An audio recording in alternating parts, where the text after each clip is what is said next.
Nah, sebelum kita mengetahui apakah Salomo sekarang ini ada di surga atau di neraka, mari kita lihat Bapak Ibu. Ini beberapa dosa Salomo. Sebenarnya lebih dari ini Bapak Ibu ya. Saya hanya ambil 3 di antaranya. Dosa Salomo Bapak Ibu itu yang pertama yang paling dikenal orang adalah mengawini wanita-wanita kafir. Wanita kafir ini yang dimaksud adalah wanita non-Yahudi. Ya, sekilas informasi dari saya bahwa dulu pada zaman perjanjian lama, bangsa yang disebut bangsa kafir itu adalah bangsa-bangsa yang tidak mengenal Allah Yehova. Jadi perlu Bapak Ibu ketahui, kata kafir itu ditujukan kepada orang-orang yang belum percaya, yang tidak percaya kepada Allah Yehova, yaitu menyembah dewa-dewa, berhala-berhala.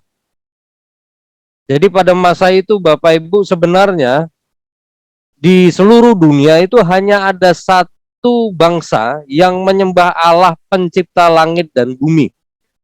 Dan bangsa itu tidak lain dan tidak bukan, itu adalah bangsa Israel. Nah, selebihnya Bapak Ibu, orang-orang di dunia ini itu sebenarnya agamanya agama Babel. Jadi perlu diketahui Bapak Ibu, pada masa perjanjian lama sebenarnya agama itu terbagi dua. Agama yang dianut oleh orang Yahudi, ya, menyembah dan beribadah kepada Allah Yehova. Lalu agama-agama yang lain itu sebenarnya berasal dari satu agama, ya. Nama agamanya agama Babel. Agama Babel ini muncul di masa Nimrod. Kalau Bapak Ibu baca kisah Nimrod, ya, disitulah agama Babel mulai muncul, awal-awal muncul, dan kemudian makin penyebarannya makin besar setelah Nimrod meninggal. Dan kemudian agama ini berpencar ke seluruh dunia setelah Tuhan membuat bahasa yang ada di dunia itu menjadi berbeda-beda. Dan akibatnya karena saling tidak mengerti satu suku bangsa dengan yang lain, maka mereka saling memisahkan diri dan kemudian berpencar ke seluruh dunia. Nah, karena mereka berpencar, ya, maka istilah-istilah yang dipakai dan juga termasuk nama agamanya, ya, itu sesuai dengan bahasa mereka masing-masing. Tapi sebenarnya Bapak Ibu, agama ibu atau akar dari semua agama di dunia ini adalah agama Babel. Baik Bapak Ibu, itu saja untuk tambahan. Jadi mengawini wanita-wanita kafir ini dosanya Salomo, karena di dalam Alkitab Bapak Ibu itu memang dilarang oleh Tuhan bangsa Israel itu menikahi atau mengawini wanita-wanita, perempuan-perempuan kafir atau non-Yahudi yang tidak menyembah Allah Yehova. Itu larangan dari Tuhan, ya. Hanya Salomo kemudian melanggar firman ini, dia mengambil istri-istri dari bangsa-bangsa kafir. Bapak Ibu, jumlah istrinya 700 orang, jumlah gundiknya 300 orang, total ada 1000 wanita, ya, yang menjadi dalam tanda kutip koleksinya Salomo. Jadi 700 wanita ini Bapak Ibu itu sebagian besar berasal dari bangsa-bangsa kafir. Dan yang jadi masalah adalah setelah Salomo menikahi, mengawini bangsa-bangsa kafir ini, kemudian itu mencondongkan hati Salomo kepada kepercayaan-kepercayaan di luar apa yang dipercaya oleh orang Yahudi atau orang Israel sendiri, yaitu menyembah para dewa atau berhala-berhala. Jadi dosa berikutnya yang merupakan dampak atau akibat dari mengawini wanita-wanita kafir adalah Salomo menjadi penyembah berhala. Bahkan Salomo membangunkan kuil-kuil, ya, dari agama-agama kafir. Jadi istrinya misalnya nyembah dewa apa, dibangunkan kalau kita dibangunkan rumah ibadahnya. Ya, jadi masing-masing istrinya dia itu dibangunkan rumah ibadahnya sesuai dengan kepercayaannya masing-masing. Dan Salomo karena cinta, ya, hatinya kemudian terarah kepada dewa-dewa bangsa kafir, berhala-berhala bangsa kafir. Nah, yang berikutnya yang menjadi dosa Salomo adalah mengumpulkan emas dan perak terlalu banyak. Ini sebenarnya istilah lebih tepat menimbun. Ya, jadi dosa Salomo diantaranya adalah menimbun emas dan perak terlalu banyak. Jadi benar-benar istilah yang tepat menimbun. Memang di satu sisi Bapak Ibu bangsa Israel di masa pemerintahan Raja Salomo memang mengalami masa keemasan, masa kejayaan yang luar biasa. Bahkan dikatakan emas dan perak yang ada di masa Salomo pada waktu itu di Yerusalem jumlahnya itu sama seperti digambarkan sama seperti jumlah batu yang ada di Yerusalem. Jadi begitu banyaknya. Dan itu merupakan gambaran keadaan ekonomi pada masa Salomo memerintah. Ya, tingkat ekonomi dari orang-orang Israel pada waktu itu menengah atas, bukan menengah bawah. Jadi tidak ada menengah bawah, yang ada menengah atas. Yang namanya emas dan perak itu sudah jadi barang biasa pada masa itu. Ya, saking makmurnya ya kerajaan Israel. Dan soal dosa-dosa ini Bapak Ibu itu ada pelanggaran-pelanggaran firman yang dilanggar oleh Salomo ya berhubungan dengan dosa-dosanya ini itu ada di Ulangan 17 ayat 16 sampai 17. Tapi saya tidak akan baca secara keseluruhan ayat-ayat ini. Ya, kita hanya sepintas saja soal dosa Salomo. Di Ulangan 17 ayat 16 sampai 17 itu memang ada hukum-hukum apa saja yang memang dilanggar oleh Salomo. Baik, kita lihat slide yang berikut. Dosa Salomo Bapak Ibu yang dilakukan oleh Raja Salomo pada dasarnya kalau diintisarikan ya, itu ada dua. Jadi intisari dari dosa-dosa Salomo pada dasarnya ada dua macam, yaitu perzinahan rohani. Perzinahan rohani itu apa?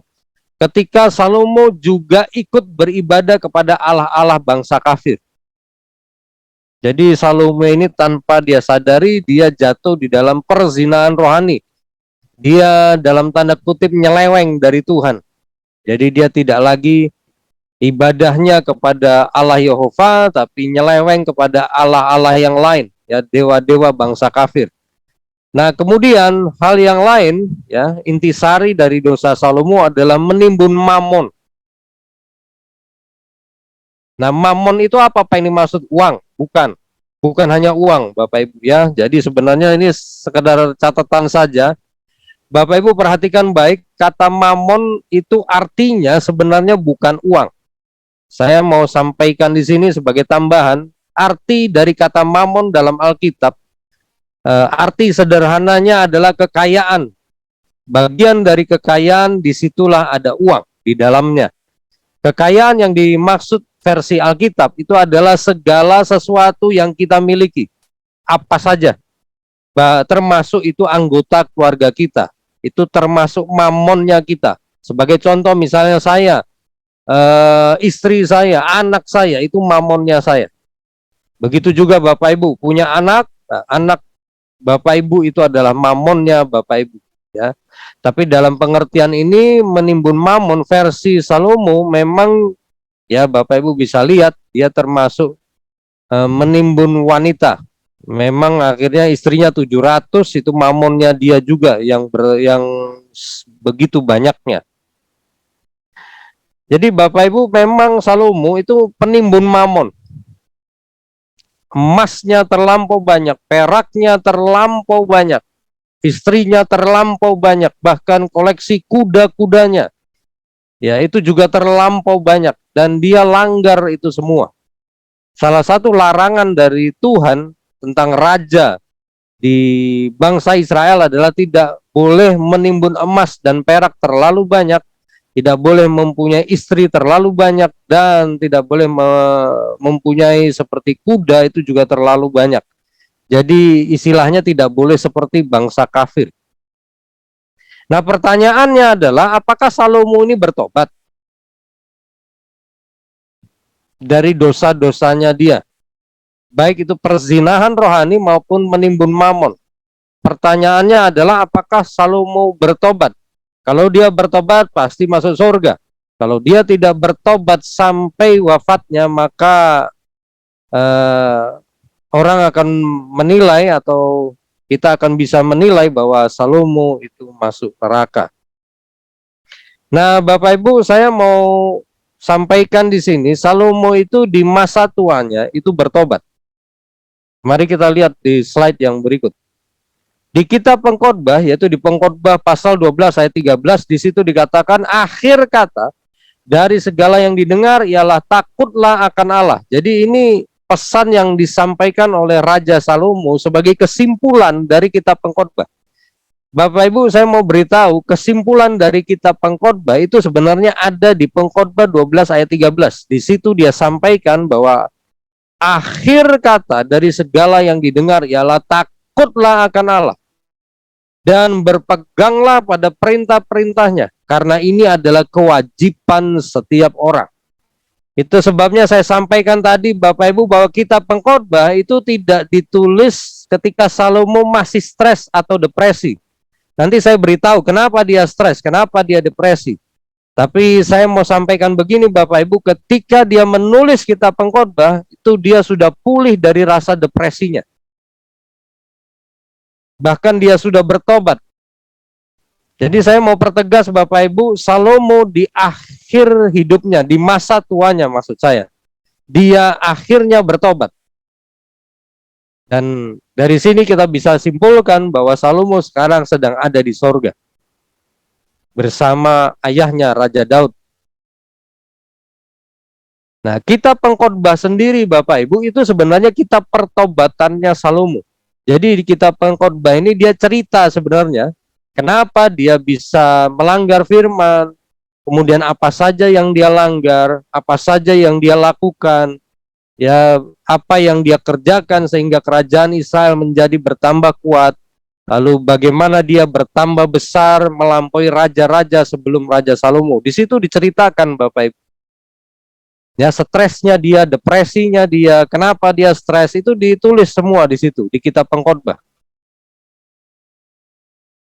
Dan kesimpulan dari kitab Pengkhotbah itu adalah di Pengkhotbah 12 ayat 13. Jadi, akhir kata, takutlah akan Allah dan berpeganglah pada perintah-perintahnya, karena ini adalah kewajiban setiap orang. Jadi sekali lagi saya mau sampaikan, kitab Pengkhotbah adalah kitab pertobatannya Salomo.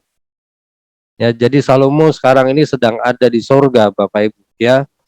Tadi saya sudah sampaikan ada satu website yang menulis Bapak Ibu, saya terkejut juga dikatakan bahwa Salomo murtad. Kenapa dibilang murtad? Karena dia kalau istilah sekarang pindah agama. Bahkan lebih dari satu agama. Jadi agama-agama istrinya itu sama Salomo itu juga dimasuki agama-agama itu. Jadi Salomo ini karena cinta terhadap istri-istrinya yang beda agama dengan dia, dia ikut ke sana. Nah, Bapak Ibu, sampai hari ini masih ada orang Kristen yang menganggap bahwa orang yang pindah agama itu sebagai murtad. Orang Kristen ya, ini saya sampaikan orang Kristen. Jadi banyak orang Kristen yang menganggap orang yang pindah agama, maksud saya, pindah agama itu sebagai murtad. Itu salah besar. Di mata Tuhan, orang yang pindah agama itu belum dikategorikan murtad. Orang yang murtad itu meninggalkan Yesus. Ini versi kita ya, versi pemahaman versi Alkitab. Ya, di agama Kristen itu dipercaya sebenarnya menurut versi Alkitab bahwa orang yang murtad itu artinya meninggalkan, menolak, atau tidak percaya lagi kepada Yesus. Kalau pindah agama, itu belum sampai seperti itu. Ya memang pindah agama, akhirnya nyembah Tuhan yang lain, betul. Tapi hatinya belum tentu murtad. Saya sudah ketemu ada orang-orang yang kemudian kembali kepada Yesus. Kok diterima, Pak? Ya, karena dia belum murtad. Dia baru pindah agama, bukan murtad. Beda ya. Murtad itu kalau versi Alkitab itu sudah tidak Yesus-Yesusan. Nah, itu istilah lain. Udah gua nggak Yesus-Yesusan lagi, gua nggak mau percaya Yesus lagi. Nah, orang yang sikap hatinya sudah seperti itu baru dikategorikan sebagai murtad. Ya, jadi sudah meninggalkan Yesus. Nah, itu baru murtad. Kalau meninggalkan agama Kristen, itu belum murtad. Yang murtad adalah meninggalkan Yesus.